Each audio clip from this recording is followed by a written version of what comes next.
Welcome to A Delectable Education, the podcast that spreads the feast of the Charlotte Mason Method.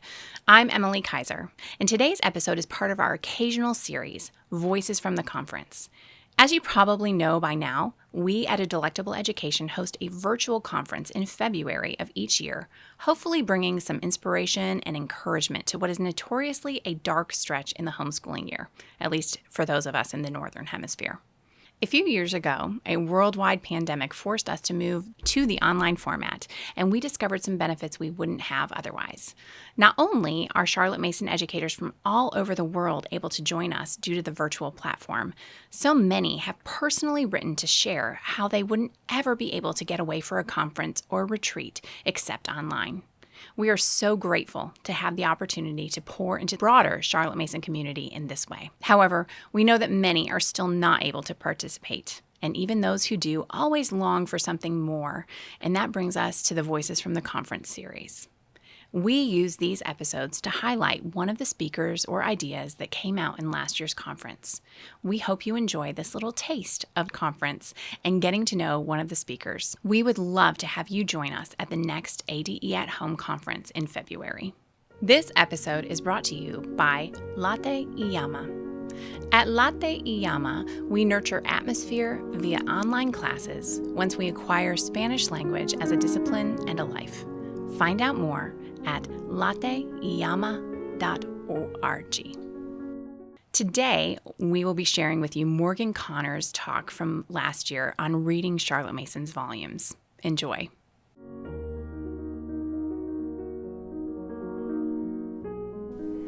Hello there. Thank you for joining me today. Before we begin, let us pray. The Lord bless you and keep you. The Lord make his face to shine upon you and be gracious to you. The Lord lift up his countenance upon you and give you peace. Amen. For those who don't know me, my name is Morgan Connor.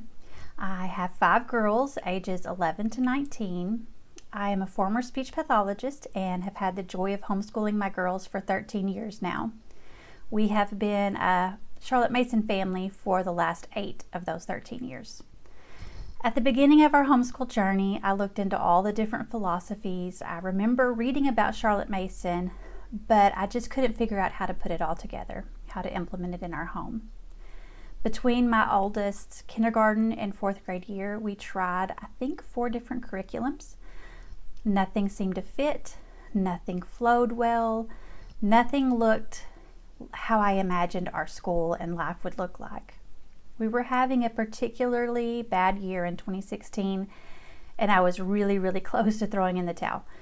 I really was thinking about enrolling them in public school, but I decided to give it one more year and to give it my very best.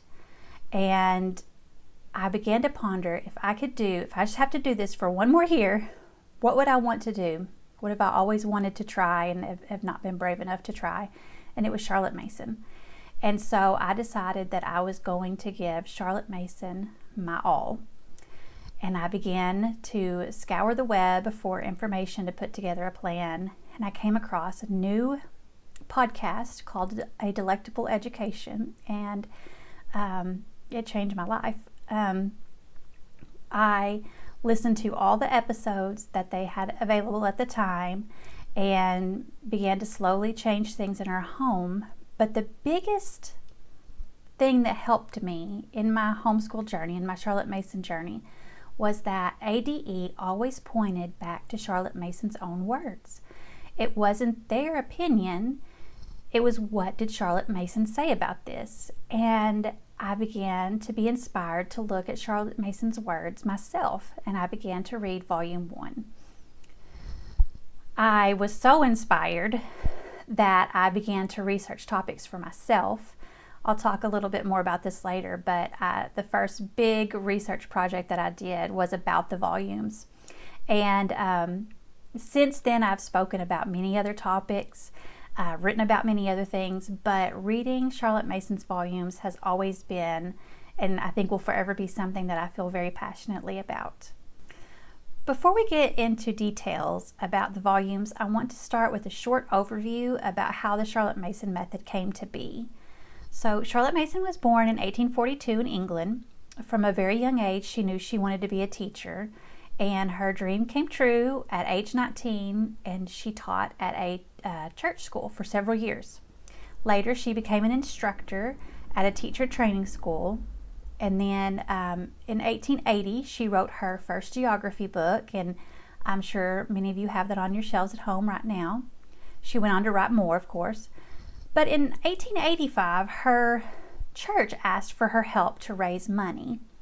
She gave a series of lectures that were called ladies' lectures, and those lectures were later published as Home Education. It's important to note that during this time, the educational system in England was undergoing large changes. It was a very hot topic at the time. What she proposed in her lectures was so radically different from the current system in England and also from what was being replaced. What she was proposing was something very new, and she was charting a new course with her philosophy. And the reaction to it was incredible. Several of her friends and colleagues were so excited they wanted her to form an organization so they could promote her teachings. So in 1887, just 2 years later, they developed the Parents National Education Union, or the PNEU. A few years later, they began publishing a monthly magazine called the Parents Review. And then the Parents Union School was established around the same time. So the families would join the PNEU, they would begin to get the magazine, and then they would also receive they would sign up for the PUS, the Parents Union School, and they would be sent programs and timetables every term for them to follow. And so it was almost like a school at home. They were part of a larger school system, but they were doing this in their homeschool rooms. So, and this continued for many years, but in 1914, the first public school adopted Miss Mason's principles, and it was a huge success. It's called the Drylington Experiment. Then after that, more and more schools began to get on board, and it was estimated that by the time of her death, there were 175 elementary schools using her programs, which is incredible. An entire educational movement that is still alive and well today began with a series of lectures by a 43-year-old teacher. I think that's incredible. As I said earlier, listening to the ADE podcast helped me find my way with the Charlotte Mason method, but it was reading her volumes myself that truly transformed our school days. I feel very strongly that reading the volumes is the secret to success with the Charlotte Mason method. And you are probably wondering, well, how? I'm glad you asked. First of all, they're inspiring. They inspire me, and I know they will inspire you. When you're in the midst of homeschooling, it can sometimes seem very rote and routine. You're in the thick of things, and we lose sight of why we're even doing this. Why am I going to this trouble, especially with the Charlotte Mason education? Because there are a lot. There's a lot to it. It is a lot to ask of a mother. Charlotte Mason knew that. It's a lot. And so we may get discouraged along the way. And, in the homeschool world, Charlotte Mason is its own unique creature. And so even if you have other homeschoolers in your area, they may not understand the Charlotte Mason method. And so being able to go to her volumes and read her words and be reminded of why we chose this path is so needed.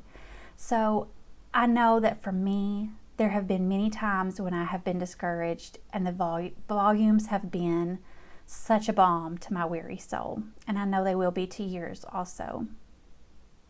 Not only do the volumes inspire me, but they give me practical help in educating and parenting my children. I don't think there's a better parenting book out there than Volume 2. It's wonderful.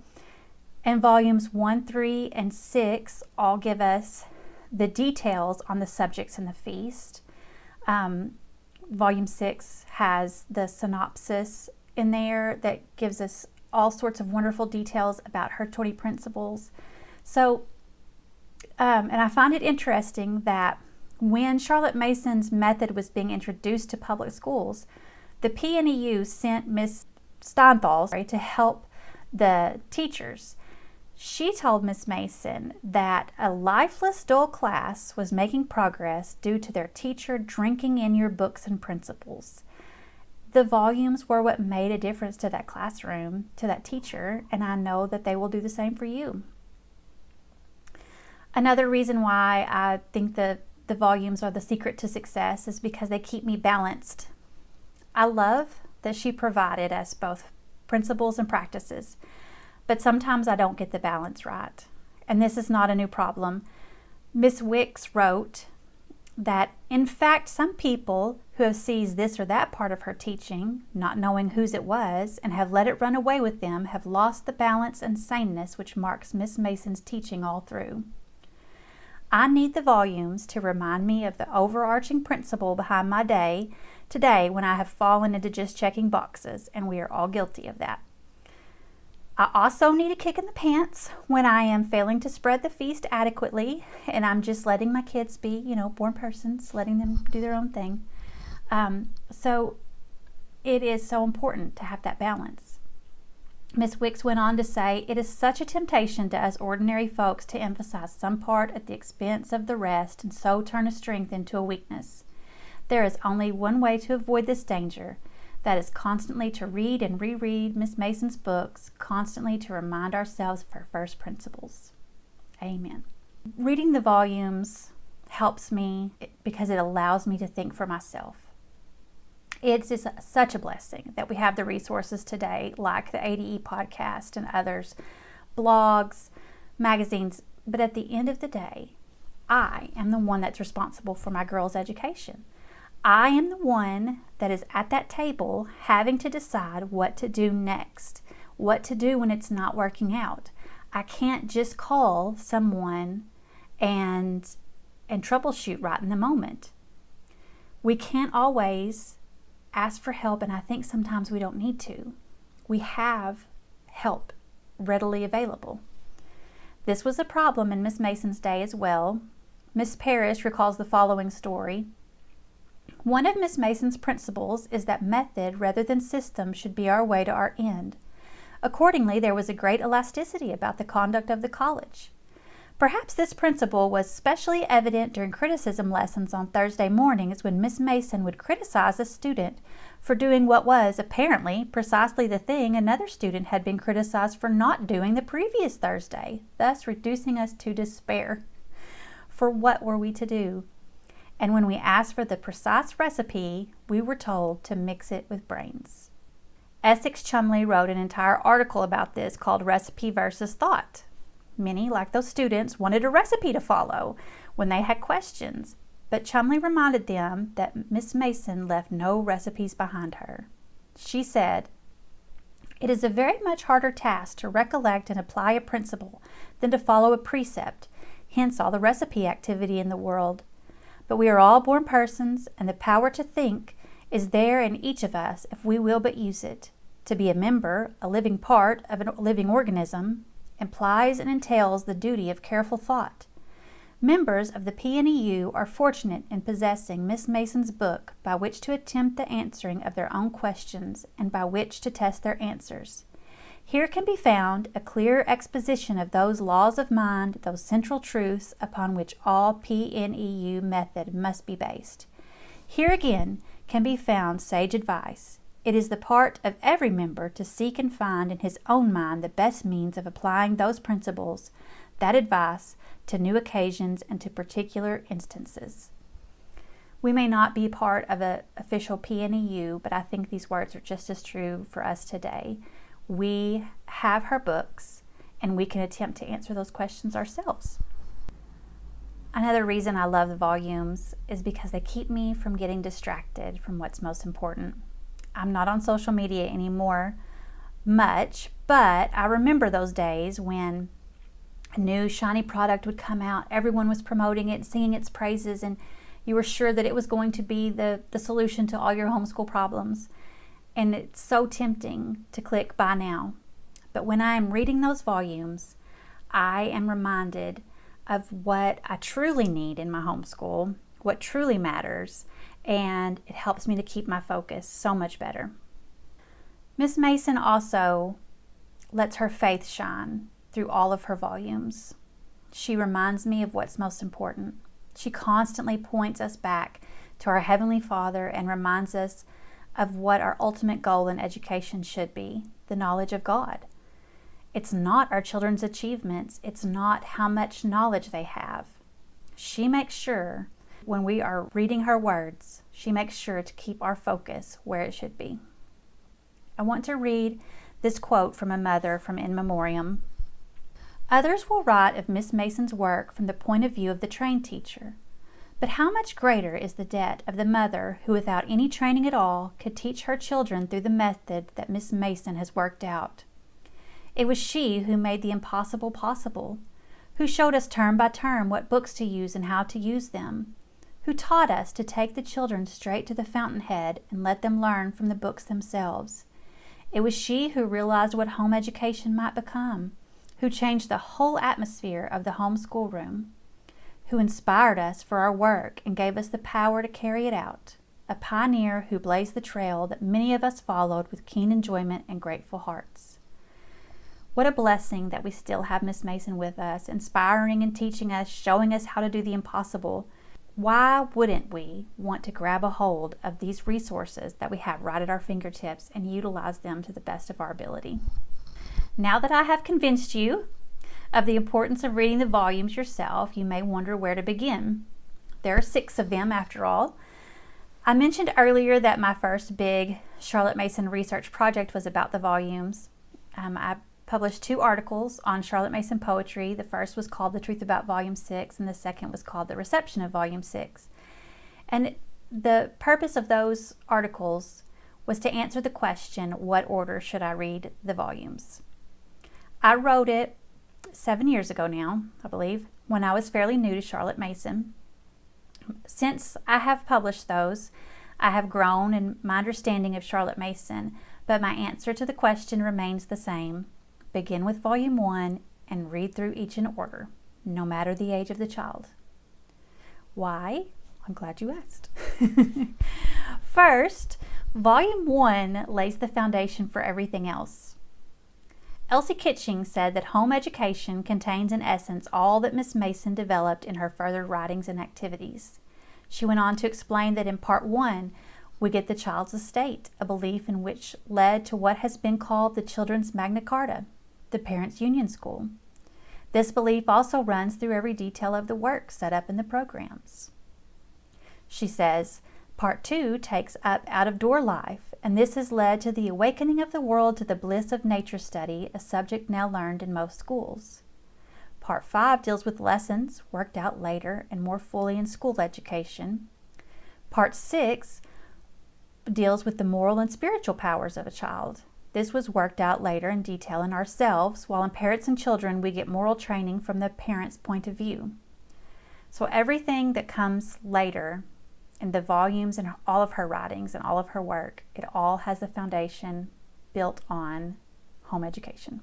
The second reason you should start with Volume 1 is because the philosophy unfolds as you read through each volume.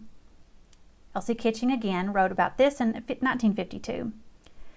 It is an intellectual and spiritual adventure to be able to give a year or two to the consecutive reading of the home education series in order to get some idea of the wholeness of Charlotte Mason's thought, to find that the gradual amplification of it passes from volume to volume and is a spur to reading. An advertisement for the PNEU reading course stated, "The method of these volumes is a progressive amplification of the principles set forth. It is therefore desirable that the book should be studied in numerical order."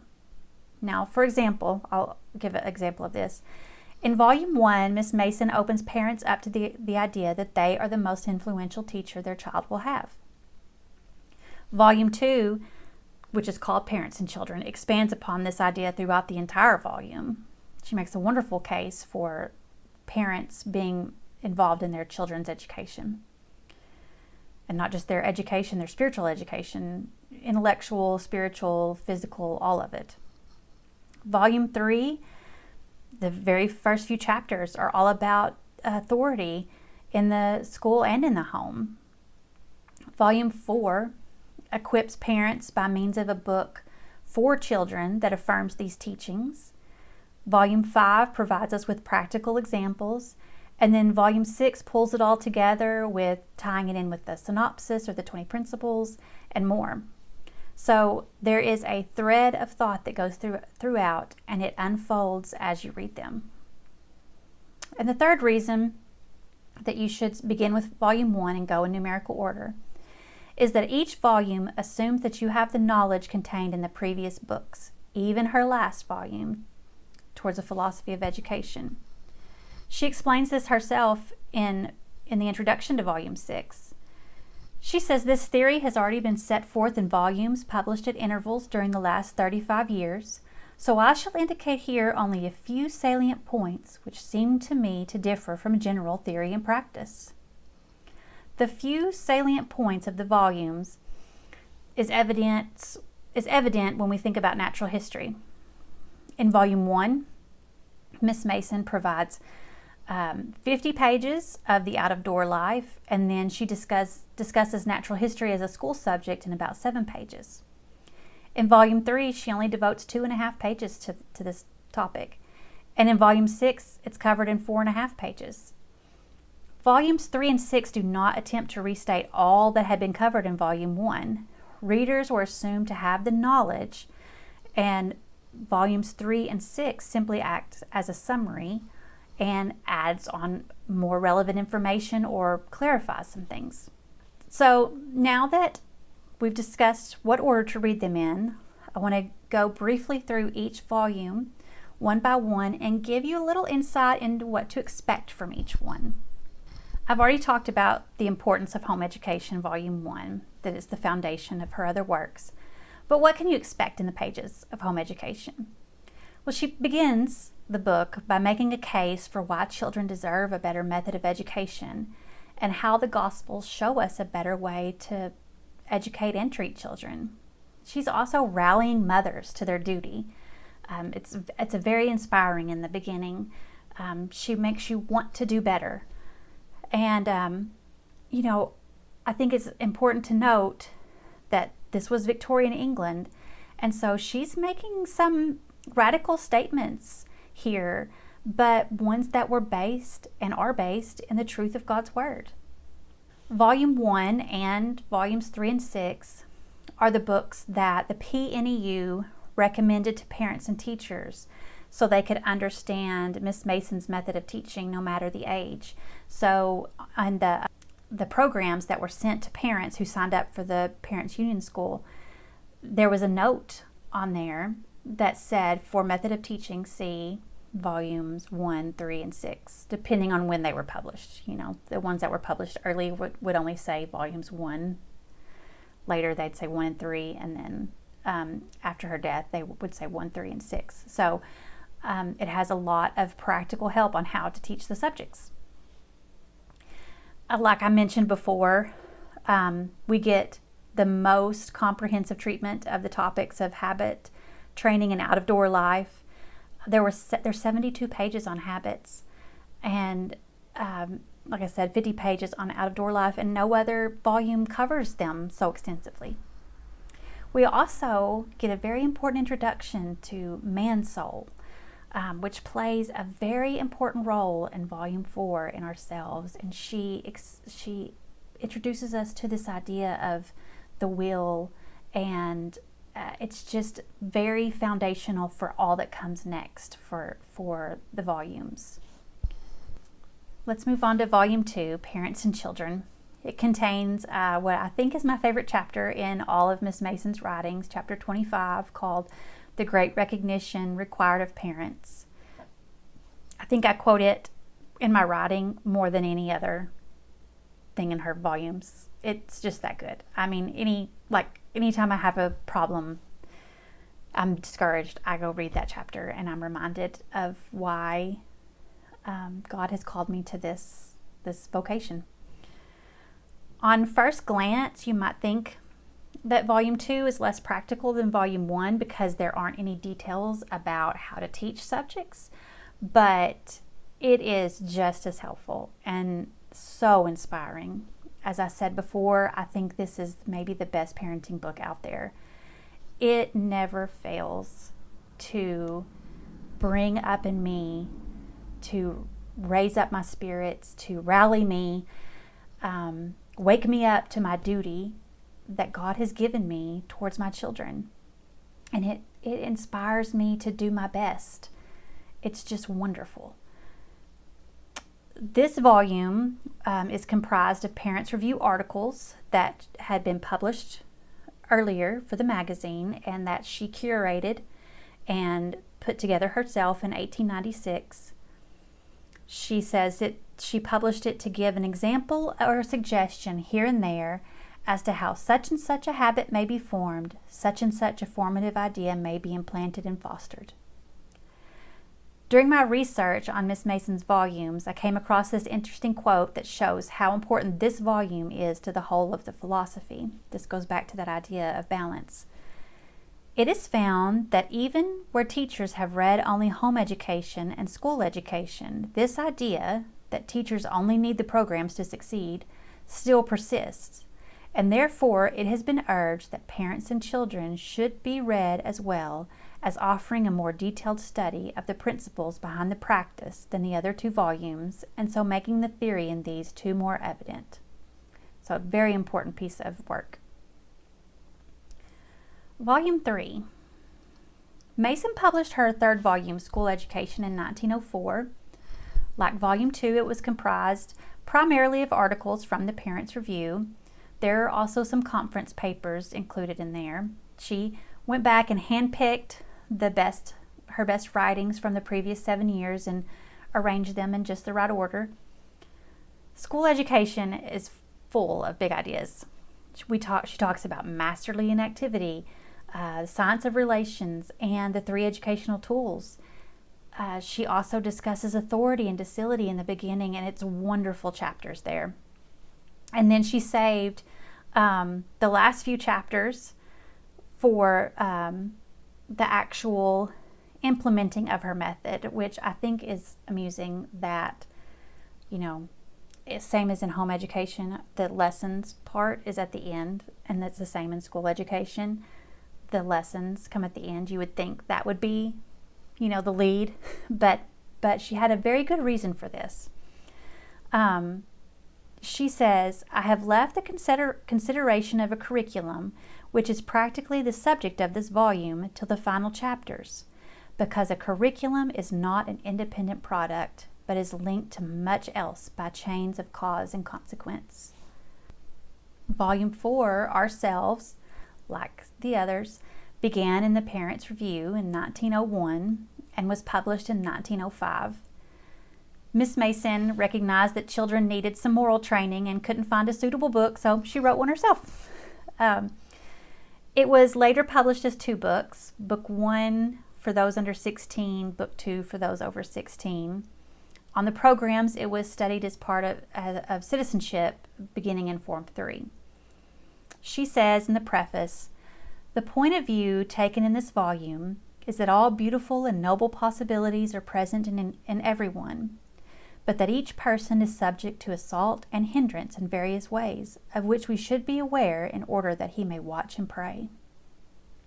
This is the volume where she brings back that topic from Volume 1 of Man's Soul, and she takes students on a journey through this amazing country and helps them discover both, like she said, the beauty and the hindrances to be found therein.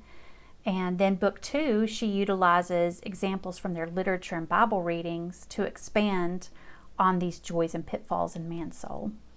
Every time I read this volume, I am just so surprised by how well she seems to understand human nature. She was given a remarkable insight that this Victorian woman can relate so well to a 21st century woman in rural Arkansas. It's just amazing to me. But it goes to show that such feelings are common to all, to our children, to us, 100 years ago, 200 years ago. It's a really fantastic resource for our children and for our own selves too. Now, in 1906, Miss Mason reorganized the volumes and called them the Home Education Series. So 1 through 5 are part of the Home Education Series. When she was editing volumes 1 and 2, she removed large portions of those and placed them in a new volume, volume 5, called Some Studies in the Formation of Character. Now, I've been out of the public school system for a long time, but I know that character training was a huge push then. And I have seen character training books for homeschoolers too, so I think it's still quite popular. But Miss Mason has a distinct take on character training, as stated in the preface of Volume 5. I should like to urge that this incidental play of education and circumstances upon personality is our only legitimate course. We may not make character our conscious objective. Provide a child with what he needs in the way of instruction, opportunity, and wholesome occupation, and his character will take care of itself. All we can do further is to help a child to get rid of some hindrance, a bad temper, for example, likely to spoil his life.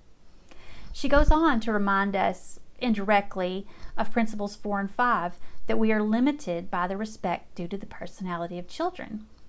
So then how do we form their character if we're so limited?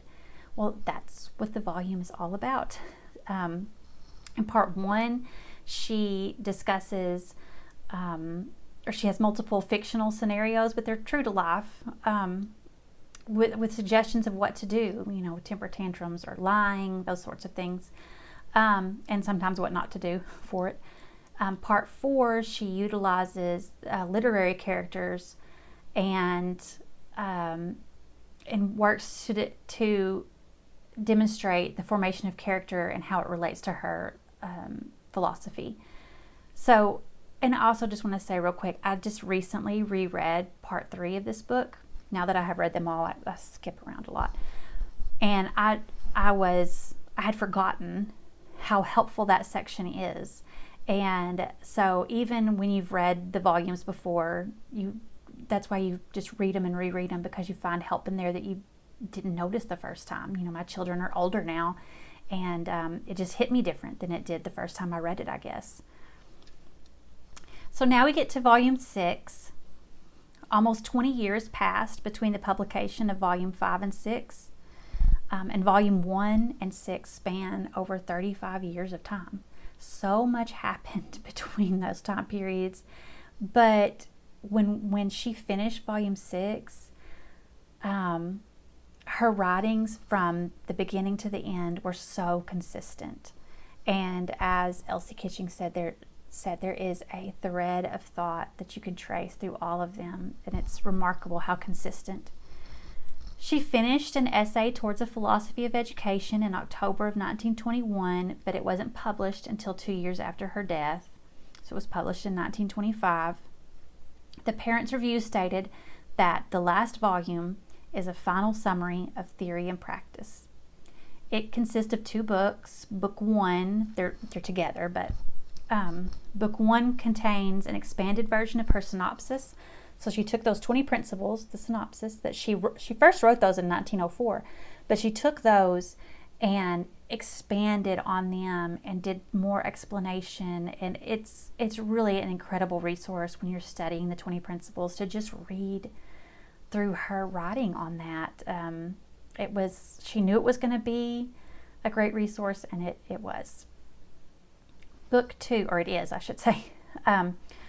Book 2 contains several important papers that she wrote between 1912 and about 1919. And during this time, her method was beginning to spread into the public schools. And so a lot of these articles were written about this topic. And so they are really, I think she wanted them in the volumes because they were so important to the overall movement, to the overall goals of the PNEU. It is truly a tremendous capstone on her life. So you're convinced that you need to read them. You know that you're supposed to read them from 1 through 6. You know a little bit about what's in store for you as you read through them, but maybe you already tried once and you're a little intimidated because of the writing style or the things that are contained in it. I remember, just want to tell you a little story because I can relate. I can distinctly remember the first time I read Jane Austen. I was so excited. I had just begun the Charlotte Mason journey. So many people were talking about Jane Austen in these circles, and I'd never read her before. I hadn't even watched the movies. And so I was excited, and for the first 50 pages or so, I was completely lost. I didn't understand anything that was happening. I didn't understand, like, okay, what is an entail? How am I supposed to, it doesn't explain that. How am I supposed to know what that is? And why is it such a big deal? The culture of that was, early 1800 England. I didn't understand why a lady couldn't introduce herself to her own neighbor. That was completely foreign to me. And also just the manner of writing, Jane Austen writes completely different than a modern author. And I almost gave up because I felt like I was wasting so much time looking these things up, trying to figure out what an entail was. I now can't remember the other things, but I was like, this is too much work. This is too much trouble. It's not enjoyable, But at some point, my brain shifted and started to become accustomed to her style of writing. And it was somewhere around 50 pages or so into it. And I stopped having to look up so many words. Maybe I had already looked up all the ones that were going to be in the story. I don't know. But I was like, I haven't had to look up a word in a while. And then I was actually able to understand and enjoy the story. I've reread it so many times. Pride and Prejudice is probably my favorite book. Persuasion sometimes is my favorite. And then sometimes it's Pride and Prejudice. They're really tied, honestly. But and Jane Austen is my favorite author, but at first I didn't even want to finish reading her books.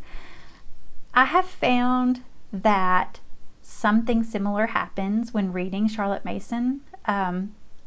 Just like Jane Austen, she has a unique style of writing, and that sometimes is confusing. I know that sometimes I'll read a paragraph and I think that she's stating something as fact, and then at the end of the paragraph she refutes it. She's like, and of course we know that is not true. And I'm like, oh yes, we knew that. I knew that when I was reading it. But it just takes a little bit to get accustomed to her style, but once you do, it will begin to make more sense. And just like in Jane Austen, there are culture references that we just don't get. She refers to Punch. That's the one that I always think of. But Punch was a popular magazine in her time. Everyone would have known what that was, but that's not common knowledge for us. There's also, she mentions educationalists and philosophers, and she doesn't really explain who they are or what they believe. She seems to assume that we will all know who Rousseau is. But I have found over time that most of the time when she mentions these folks, she is describing their beliefs. So she may not state it as Rousseau believes, but she gives us lots of clues that tell us what he believes. So you don't have to be a educational history major to be able to understand her writings. I tried to find where she made a reference to Shakespeare character, but she doesn't say that it's Shakespeare, and I'd never read Shakespeare other than Romeo and Juliet the first time I read through the volumes, and so I didn't understand I didn't even know what she was referring to, had no context for understanding it. And then now I see that she was just casually referencing a literary character, and she does that a lot. Same with biblical references. She just has casual references to them because they were so familiar to her and to her readers. We're used to now that people tell us specifically, this is a Bible quote or this is a reference to this Bible story, and that's just not how she writes. So, you won't always catch all of or understand all of her references. So, okay, I've just given you all these reasons why it can be a little bit difficult. So how do we deal? How do we make heads or tails of her writing? I think you can go about it two different ways. I've done both. So I'm not telling you one way or the other. I'm just saying, choose one and maybe do different for different volumes. I don't know. But one way I have read her volumes when they're brand new to me was to read relatively fast and just know that some or most of it is just going to go over your head.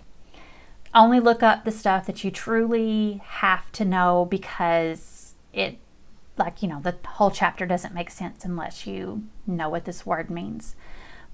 Don't stress because you don't know who Waverly is. That is not the point. So you go into it knowing that you're not going to get everything, and that's okay. I did that pretty much the first time I read volumes 2 through 6. That's how I approached it. I just read through them real quick and let it go over my head and just took in what I could. And there is nothing wrong with that. Another way that you can do it is to read slow, look up as many words and references as you can, write notes in the margins, keep the dictionary, keep your phone handy with the dictionary and Google right there. There are annotated versions of the volumes that I've seen, but I think sometimes it's good for you to dig for the answers instead of having it right there next to you. But there's no shame in an annotated version, I don't think. And then with each read through, you'll understand more and more.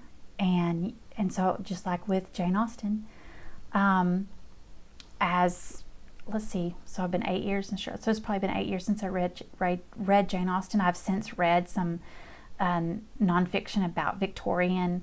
So even though her novels didn't take place during the Victorian era, they were before that, but I have gained even more knowledge of why things were the way they were. I understand, the way that they dressed, what they're referring to. And so, as you grow and learn, your knowledge builds and just adds up to where you'll read through the volumes one day and be amazed at all that you understand. So don't get discouraged. Now, as I'm reading, this is my personal method of study. Even if I'm reading fast, I do this. I just may not do as much of it. I highlight anything of interest, and sometimes we'll scribble little notes in the margins, particularly things that I know that I will want to look at again another time. So sometimes it's just an exclamation point or a heart so that I know that I particularly loved that section. So I highlight in my volumes. I make a note on a separate piece of paper of things I don't understand or want to look up. And I use the dictionary or Google if I can't understand by the context alone. And then it's not uncommon for me to have to read a paragraph once or twice or 3 times to be able to understand what she wrote. So, and occasionally I will make a chart or a graph or an outline. I did this for volume 4. I do it every time I read it pretty much. Because man's soul is made up of houses and there's lords, and so it's very similar to system of government. So I made a chart that showed what all those different hearts and houses and lords were, and that way I can refer to it as I'm reading. You may notice that there are study questions in the back. These were created as part of a course that they offered, the Mother's Education course. It was written that they were created as a help to study and to indicate points which the author considers significant. So I used them the first time I read Home Education, and I haven't really used them since. I didn't personally find them exceptionally helpful, but that may be different for you. You may find them fantastic, and I know lots of people have utilized them and loved them. So that is an option. I don't think there's a right or a wrong way to study. I don't think there's a right or wrong. You can go super detailed, you can go super broad, anything in between, and you're going to get a blessing from it. So the first time I read volumes 5 and 6, I read them as fast as I could. I was working on a project and I needed to have read them. And so I didn't highlight anything. I just read them. But when I'm reading along with my reading group, I go really slow because we're reading a very small amount in a month. And so I go through it and I look up things, and so you can do both at the same time. I'm frequently reading 2 different volumes, one with my reading group and one on my own. And like I said, now, a lot of times I skip around, especially when I'm doing research for a project or a writing project. I'll read sections of volumes. And I just want to say, I highly recommend reading the volumes along with a group, just even if it's just one other person. It's so helpful to discuss what you read with another person, because I can remember lots of times in our group where one of us would have a question and the other, because of their unique experience and knowledge, would be able to answer that question, or one would interpret it one way and one the other, and then we would have a discussion over, oh, you know what, I think you're right, I think that's what that means. And there's been a few times where I have disagreed with Charlotte Mason on something, but then when we discussed it in a group, I was able to come to a different conclusion because of the input that the others had. So it's just a huge help to be able to talk it out with at least one other person. And it does not have to be a huge formal big deal. We just meet casually and share what we've highlighted and discuss it and talk about questions we've had, and that's it, and we go home. But I always leave understanding the volumes better than when I got there. Now let's talk about how much you should read at a time. I do have a schedule for each volume to share with you. You can use it with your reading group or on your own. If you want to read the volumes through in a little over a year, you can change what I have scheduled as monthly reading assignments to weekly reading assignments. And then if you do it that way, it'll take you 57 weeks to get through all of the volumes. Emily Kaiser once said that 50 pages per day will take you through all 6 volumes in 6 weeks. Less than 3 pages a day, it'll take you 2 years. And then any amount in between allows you to read them in a good time. So whether it takes you 6 weeks or 2 years or 4 years with your reading group, just read them. And you could really just decide that you're going to read for 10 minutes a day. That, during the first 10 minutes of nap time, or the first 10 minutes after your kid's bedtime, or the first 10 minutes when you wake up, or the first 10 minutes after your cup of coffee, that you're just going to read, and you'll be amazed at how much ground you can cover and how much you'll learn in that just by doing that. And before I leave you guys, I just want to say a quick note about buying the volumes. I personally own some of the pinks and some, they're called the pinks, the original ones that were republished by the Andreolas, I think in the 80s. So I have 4 of those, and then I have 2 of the floral soft covers from Living Book Press. That's what I personally own. I bought them the first year that I was doing Charlotte Mason homeschooling.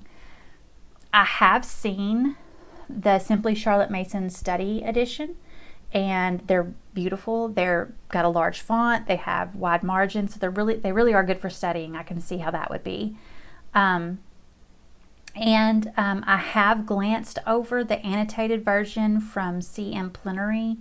I saw them at a conference once and just flipped through them real quickly, and they seem like a good buy if you want that annotation. And I also have gifted the hardcover editions of Ourselves from Riverbend Press. I've gifted them to my girls and my nieces, and they're beautiful. Riverbend Press, their hardcovers are just gorgeous. So all that to say, just choose the one that fits your budget, that you think is the prettiest. I wouldn't order the ones from Amazon that are like the what are they called, facsimiles or whatever. I've heard people talk about those not being good quality, but you can read the reviews on those and figure that out for yourself. But if money is the issue, because when is it not ever an issue for us homeschoolers, right? They are available for free at Charlotte Mason Poetry, and they're done very well on there. So even if you can't afford to buy them and read a hardcover, you can still read them for free. So don't let anything stand in your way of digging into this amazing resource. I promise you will not regret it. I just want to thank you all for your time and attention today. I appreciate you joining me as I talk about this topic that I love so much. I hope you learned something new. I hope you're inspired to pick up the volumes yourself. You won't regret it, I promise you. Thank you.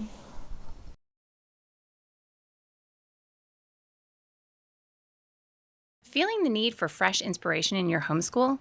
Mark your calendar for February 6th and 7th, 2026. It's the return of the ADE Home Virtual Conference, brought to you by A Delectable Education.